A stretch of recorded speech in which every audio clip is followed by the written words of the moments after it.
الحمدللہ وکفیٰ والصلاۃ والسلام علی سید رسول وخاتم الانبیاء۔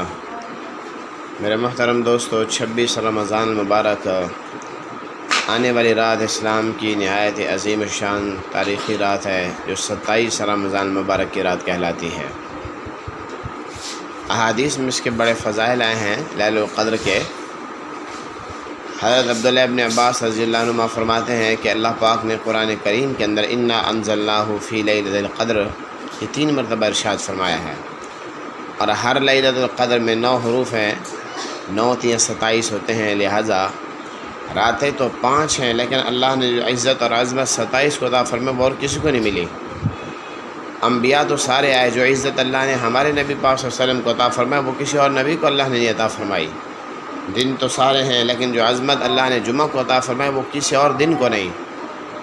مہینے تو 12 ہیں، لیکن جو عظمت اللہ نے رمضان کو عطا فرمایا وہ کسی اور مہینے کو نہیں ملی۔ کتابیں تو آسمانی اور صحیفے بھی ہیں، لیکن جو اللہ نے عزت اور عظمت قرآن کریم کو عطا فرمایا وہ کسی اور کتاب کو نہیں۔ تو لیلۃ القدر 5 راتوں میں آتی ہے، 21 میں، 23 میں، 25 میں، 27 میں، 29 میں، لیکن جو عزت اللہ نے 27 کو عطا فرمایا وہ اور کسی رات کو نہیں ملی۔ کیونکہ حضرت عبداللہ ابن عباس رضی اللہ عنہ فرماتے ہیں 7 کا عدد جب میں نے دیکھا تو مجھے بڑا اچھا لگا۔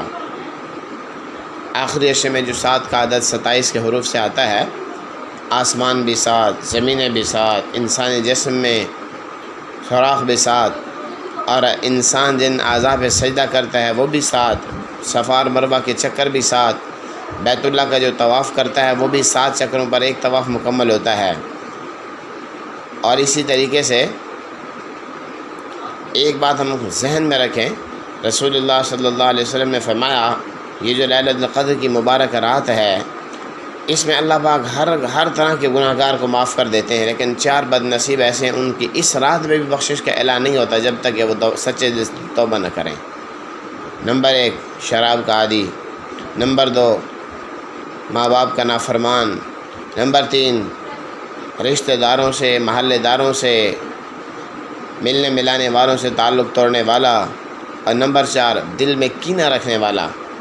کسی سے ناراضگی ہو گئی، پھر دل میں جذبات رکھنے، اس کا نقصان ہو، اس کے متعلق غلط خیالات رکھنے والا، تو اس طرح کے لوگوں کی اس رات میں بخشش نہیں ہوتی۔ حضرت عائشہ نے پوچھا یا رسول اللہ اگر یہ رات مجھے مل جائے، پتہ چل جائے تو میں کیا عمل کروں؟ نبی علیہ الصلوۃ والسلام نے کوئی خاص اعمال نہیں بتائے۔ رات مبارک ہے، اس میں جو بھی عمل کیا جائے گا وہ مبارک ہوگا، کوئی عمل مخصوص نہیں ہے۔ حضور علیہ السلام نے ایک دعا بتائی، اللہم انک عفو تحب العفو فاعف عنی۔ معافی کی بات ہے، ہم اللہ سے معافی مانگیں تاکہ اللہ ہمیں معاف کر دے، اور اس وقت معافی کی ضرورت ہے۔ تو دعا ہے رب کائنات سے اللہ پاک آنے والی رات کو، بقیہ رمضان کے لمحات کو ہمیں صحیح معنی میں عمل کرنے کی توفیق عطا فرمائے۔ السلام علیکم ورحمۃ اللہ وبرکاتہ۔